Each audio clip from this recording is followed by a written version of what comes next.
Hello, welcome to another video lesson. Today we are starting a new unit on trigonometry. Trigonometry, specifically trigonometric functions. We're going to look at the basics today of our trigonometric functions, okay? Now, our trigonometric functions, what does trigonometry really mean? Okay, it means, let's see if I can get this up here, the study of triangles. The study of triangles. Make sure you get that written down, okay? We are starting our unit on studies of triangles, okay?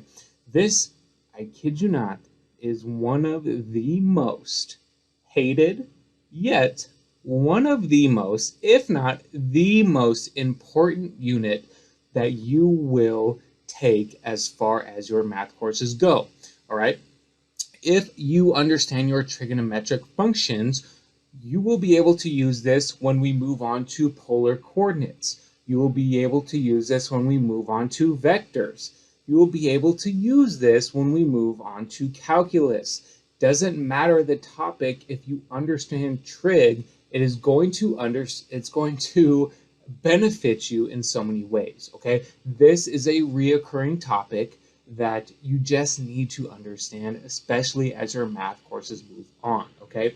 So please, please, please pay careful attention to this unit, to this lesson, to everything moving forward, because this is going to be super beneficial to you as we move on from course to course, lesson to lesson. All right, so that is my one warning to you, my one piece of advice. Understand our trig functions and you will be a-okay moving forward. All right, so our objective for this one lesson, after that very scary intro, we are going to find values of trig functions and use those functions to find angle measures, side lengths, anything about a right triangle. All right, so let's go ahead and get right into our concepts. Okay, trig functions in right triangles, okay? If you don't remember, or if you haven't seen this before, make sure you write this down and commit this to memory. SOHCAHTOA.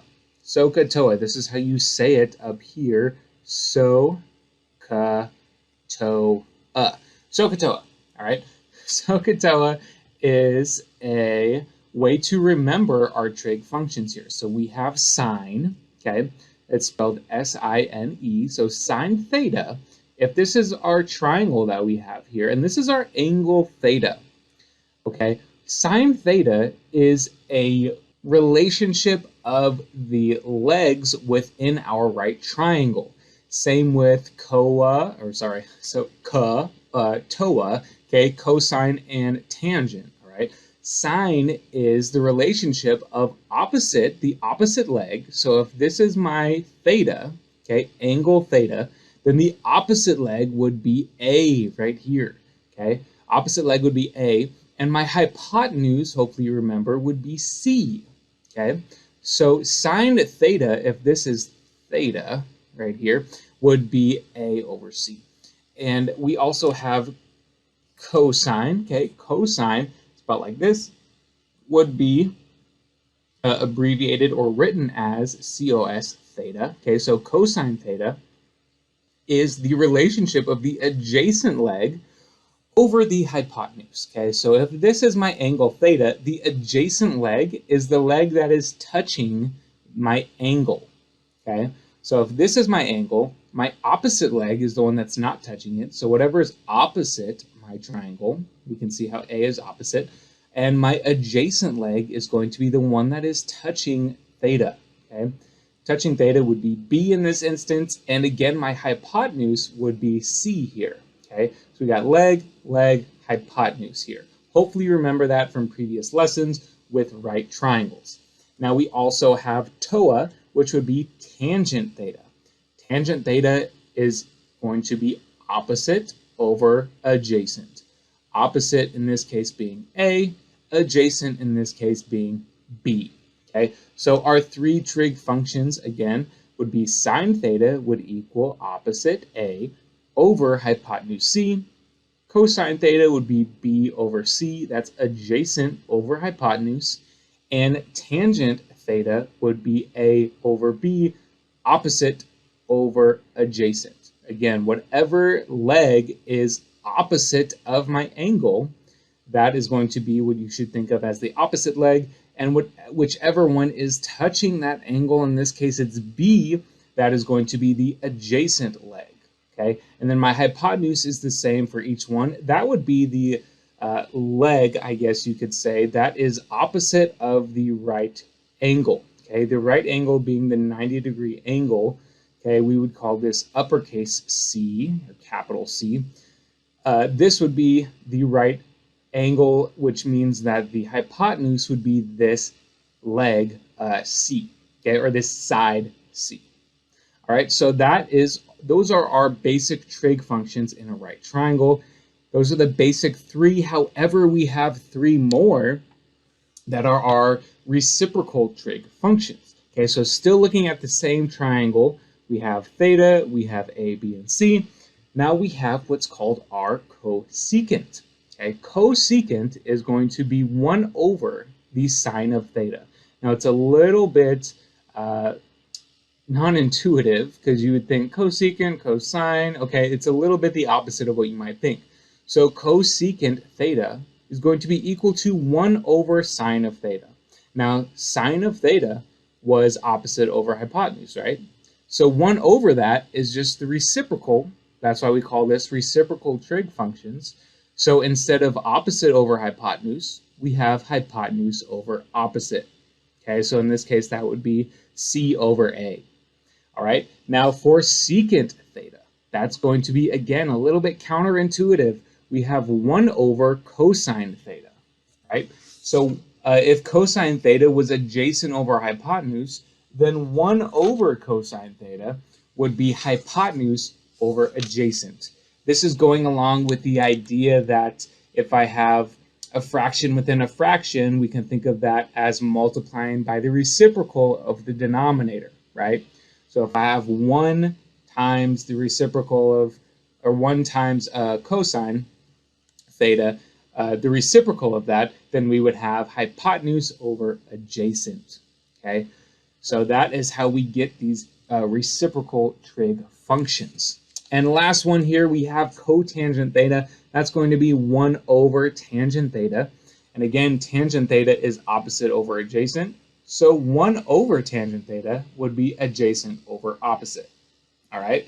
And so we have our three situations here where cosecant theta would be C over A. Okay. That's hypotenuse over opposite. Secant theta would be C over B. That's hypotenuse over adjacent. And cotangent theta would be B over A. That would be adjacent over opposite.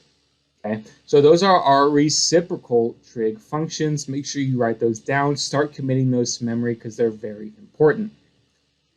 All right, and our last concept slide, we have our inverse trig ratios.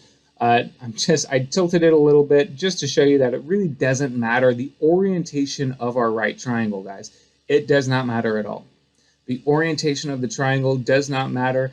All I have to do is start identifying what the angle of interest is, as well as the sides in relation to that angle. Okay, so if we start rotating our angle a little bit, if I have sine of theta, that's opposite over hypotenuse, right? So katoa, so that is opposite over hypotenuse. Now the inverse of sine, think of it this way. If I were to have 3x is equal to, let's say 4. If I were to try to isolate x, right? I have 3 times x. What's the inverse of multiplication? That would be division, right?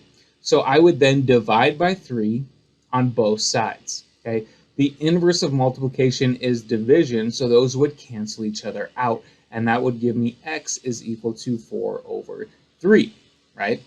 Now, in the same way, if I have sine of theta, okay, equals, let's say, opposite over hypotenuse.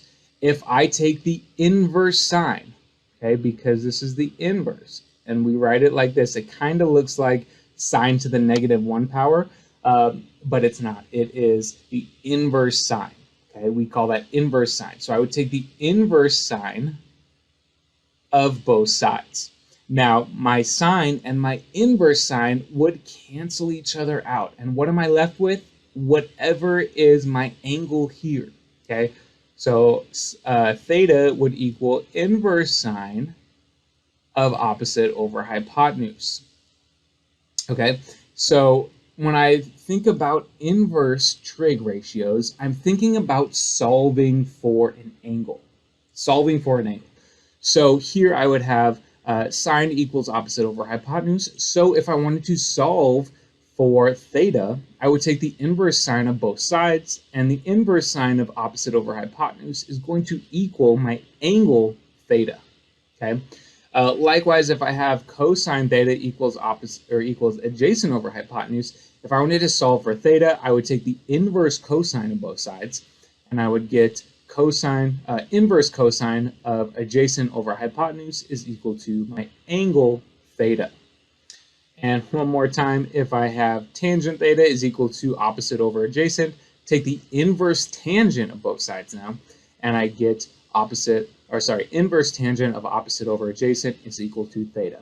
So taking these inverses, guys, is how we solve for our angles, okay? Because it is essentially undoing the tangent and the sine and the cosine and all of our trig ratios. So for this triangle that we have here, I've got theta equals inverse sine of A over C.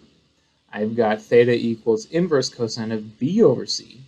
And I've got theta equals inverse tangent of A over B, right?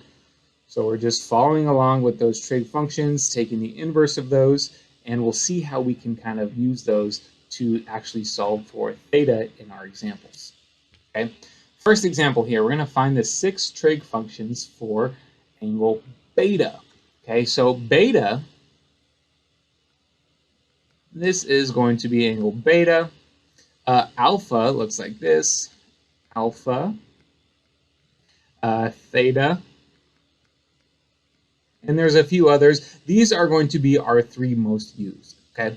So you will most likely see angle theta, and then alpha and beta would kind of be your secondary names for angles. So if you see these signs, I guess alpha looks a little bit more, looks kind of like a fish, okay?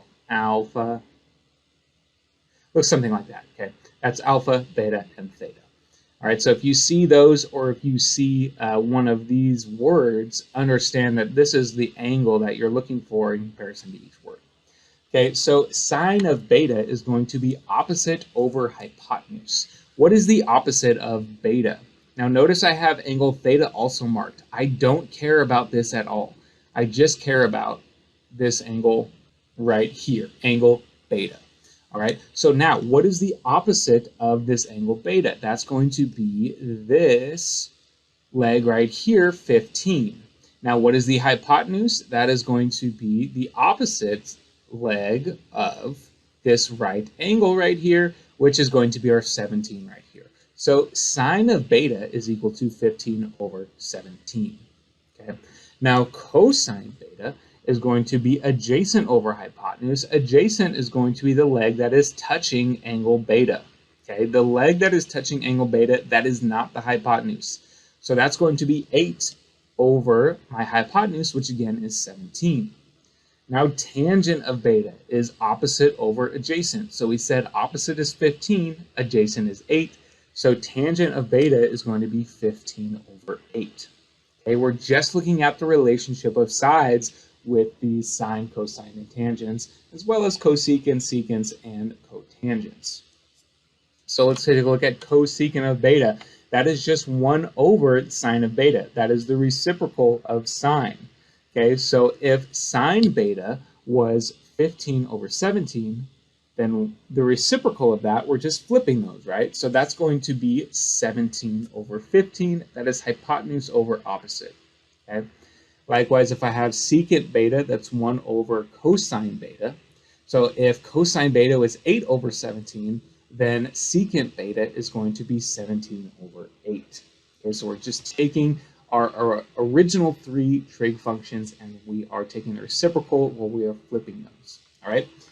Now, if I have cotangent beta, that's going to be 1 over tangent. So we would then, if tangent was 15 over 8, like we found up here, then we would have 8 over 15 for my cotangent of theta. All right. Now we're not finding what these angles are right now. We are just looking at the relationship of the legs and the hypotenuse. That is all we're doing with the 6 trig functions. So if you're asked to find the 6 trig functions, you're going to find sine, cosine, tangent, cosecant, secant, and cotangent. Those are your 6 main trig functions, guys. All right. So it doesn't need to specify which trig functions. If it just says find the 6 trig functions, these are the 6 that you're looking for. Okay. So make sure you write that down and understand that as the main 6 trig functions moving forward. Okay. All right, let's take a look at our second example. If we have trigonometric ratios, so if we're given tangent of theta equals 3 over 7, find the exact values of the remaining trig functions for theta. Okay, so say we weren't given this triangle right here. We were just kind of deriving this triangle from the information that we were given, knowing that tangent theta is opposite over adjacent, right? So if I were to draw a triangle in any orientation, if this is my theta, the opposite of that would be 3, and the adjacent leg to that would be 7, okay? And make sure that the hypotenuse in this case is opposite of my right angle. Okay, so to find that hypotenuse, I already have it written down as square root of 58. However, that would just be, the hypotenuse would be the square root of 3 squared plus 7 squared. That's just using our Pythagorean theorem, which we've hopefully seen before. So I've got 3 squared plus 7 squared. That would be 9 plus 49, which is equal to the square root of 58, which we already have.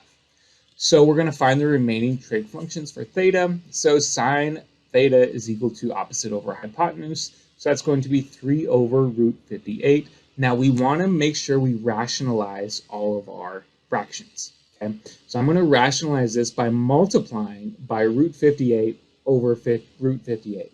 Okay, so I am multiplying this by root 58 over root 58. Okay, so that's essentially multiplying by 1, right? It's multiplying by 1. So what I get now is going to be 3 times root 58, and root 58 times root 58 is just 58. Okay, so we can rationalize our denominators like this, which is kind of the that is the norm for what is the simplest, the most simplified of fractions. Okay, we don't want to have radicals in our denominators. So just make sure you rationalize those denominators when you have the chance. Okay, so if I have cosine of theta that's adjacent over hypotenuse, that would be 7 over root 58, which we can rationalize as well. Cosecant is hypotenuse over opposite. That is going to be root 58 over 3. Secant would be hypotenuse over adjacent, which would be root 58 over 7. And cotangent would be adjacent over opposite, which would be 7 over 3. Again, I'm just flipping my 3 over 7, which was what I have for tangent of theta. Okay? And you could write this, you could draw this triangle in a little bit of an easier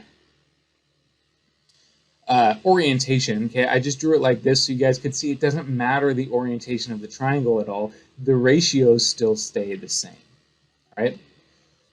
So now example 3, let's look at some missing angles. Okay, and we're going to round to the nearest tenth. So I've got a leg here of 18. That's my adjacent leg. My opposite leg is 27, and my hypotenuse is here, right here by theta. Okay, so this is theta. This would be my hypotenuse. Okay, and we don't know our hypotenuse, but we do know the opposite leg as well as the adjacent leg. So we can say, what do we know about this? Well, we know the opposite leg and the adjacent leg, right? Which of our trig functions uses opposite and adjacent? Well, the only one is going to be tangent theta. So tangent theta equaling opposite over adjacent, that's going to be 27 over 8, right? Now, we are going to use our inverse trig functions because we're trying to find theta, right? So if I take inverse tangent of theta, understand that these two functions right here, inverse tangent and tangent, they cancel each other out, okay? And what am I left with? I'm left with this angle theta, okay? So this is going to give me theta is equal to the inverse tangent of 27 over 18. So I just took the inverse tangent of both sides, and what I get is an angle value. Right? Now understand that it depends on what your mode is for your calculator, because you can plug this in and get both a degree measurement or you can get a radian measurement from your calculator. Okay, so if it says round to the nearest tenth, you may want to ask, is this radians or degrees? In this case, I put this in as degrees, so we get 56.3 degrees for angle theta. All right. Okay, go ahead and pause the video, you guys, and you find the angle theta and round to the nearest tenth. Again, looking for this in degrees. All right, hopefully you guys found theta to be 28.1 degrees. Again, we didn't know our opposite. We didn't know our opposite leg. This was this leg right here.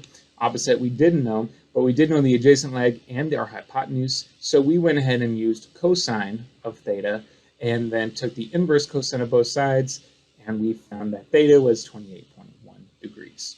Okay.